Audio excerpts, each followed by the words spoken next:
आज सीखने के लिए कोई नहीं पढ़ रहा, सिर्फ डिग्री लेने की होड़ लगी हुई है। आज सिखाने के लिए कोई नहीं पढ़ा रहा, सिर्फ 8-10 हजार की सैलरी बचाने के लिए पढ़ा रहे हैं। आज से 10 साल पहले जो मैंने पढ़ा था स्कूलों में, आज भी वही सब कुछ पढ़ाया जा रहा है, वही आउटडेटेड सिलेबस पढ़ाया जा रहा है। जॉब कैसे की जाए, जॉब कैसे ढूंढी जाए, ये सब तो सिखाया जा रहा है। बट रिलायंस टाटा के जैसा ब्रांड, टाटा के जैसा कंपनी कैसे खड़ी की जाए, ये कहाँ पढ़ाया जा रहा है। अब सब जगह हो हल्ला हो रहा है, इतनी बेरोजगारी है, जॉब नहीं है, जॉब कैसे प्रोड्यूस होगी। मैं कह रहा हूँ ये सवाल ही गलत है। अब बच्चे साइंस के साथ कॉमर्स, आर्ट्स या वोकेशन के सब्जेक्ट भी पढ़ सकते हैं, दैट इज गुड, बट पढ़ेंगे तो वही आउटडेटेड सिलेबस ही। अब सोचिए, आज 4-5 हजार में टीचर मिल जाता है। वो टीचर जिसको ये नहीं पता कि नेक्स्ट मंथ उसकी जॉब रहेगी या नहीं रहेगी। क्या गवर्नमेंट स्कूल्स का लेवल बढ़ाने के लिए सरकार एक कानून ये भी तो ला सकती है कि हर गवर्नमेंट एम्प्लॉय का बच्चा गवर्नमेंट स्कूल या गवर्नमेंट कॉलेज में ही पढ़ेगा। आज हमारे एजुकेशन सिस्टम की क्या हालत है, ये किसी को बताने की जरूरत नहीं है। आज सीखने के लिए कोई नहीं पढ़ रहा, सिर्फ डिग्री लेने की होड़ लगी हुई है।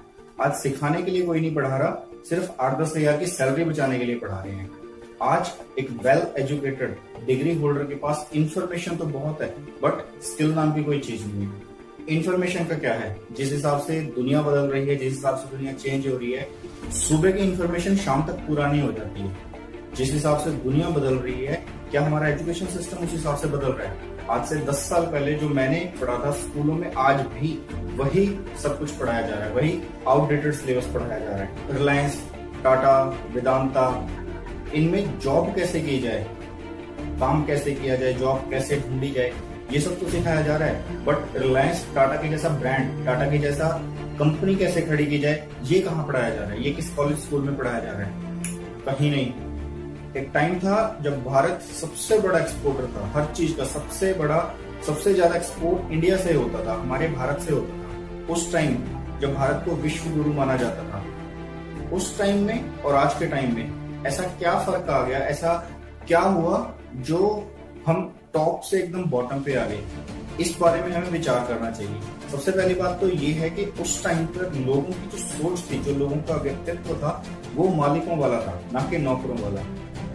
एक फिरंगी आया था मैकॉले, उसने जब देखा कि इस देश पर, भारत पर अगर राज करना है तो भारत को सबसे पहले तो इसकी संस्कृति, इसकी आस्था, इसके सिस्टम को तोड़ना होगा, इसके एजुकेशन सिस्टम को बदलना होगा। और उसने इम्प्लीमेंट किया नौकरों वाला एजुकेशन सिस्टम, जिससे मालिक नहीं नौकर पैदा होते हैं, वेल एजुकेटेड नौकर। उसने इम्प्लीमेंट किया, कोई बड़ी बात नहीं है।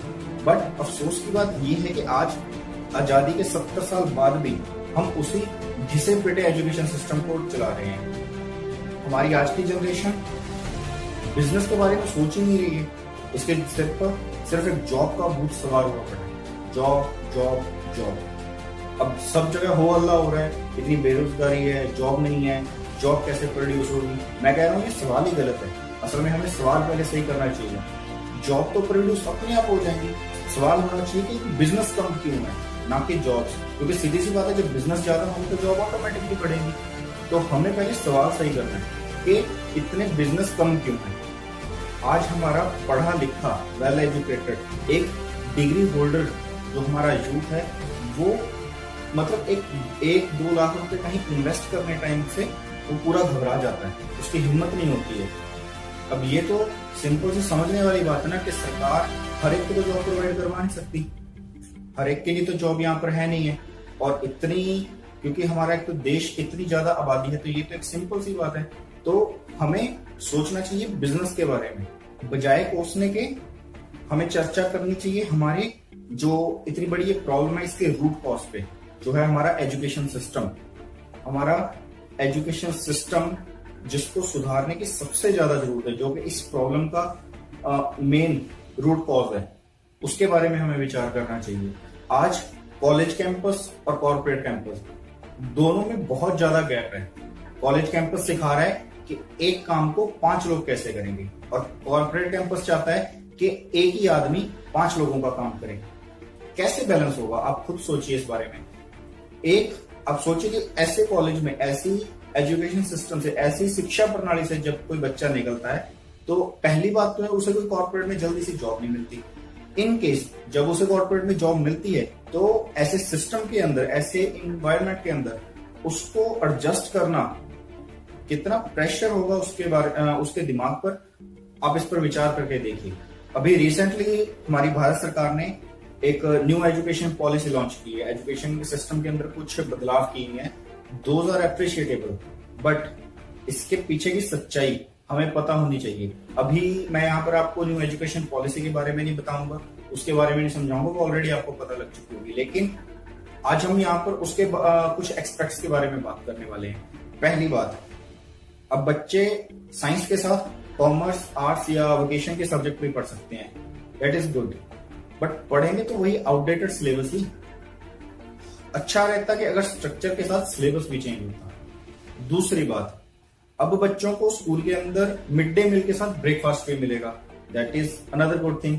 बट जो पहले मिड डे मील की स्कीम जो सरकार ने चलाई थी, क्या वो सही से हर जगह इंप्लीमेंट हुई?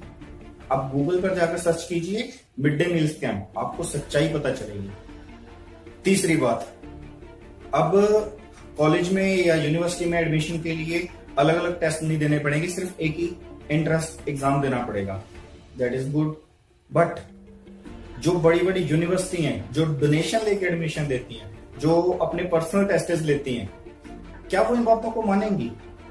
क्योंकि अगर आपने न्यू एजुकेशन पॉलिसी को ध्यान से पढ़ा है तो उसके अंदर जो कुछ भी है वो अभी एक ड्राफ्ट है, वो मैंडेटरी नहीं है, क्योंकि अभी वो संसद में जाएगा, अभी वो पास होएगा, उसके अंदर कुछ कमियां खामियां निकलेंगी, उसके अंदर कुछ ऐड होगा, कुछ माइनस होगा, कुछ प्लस होगा।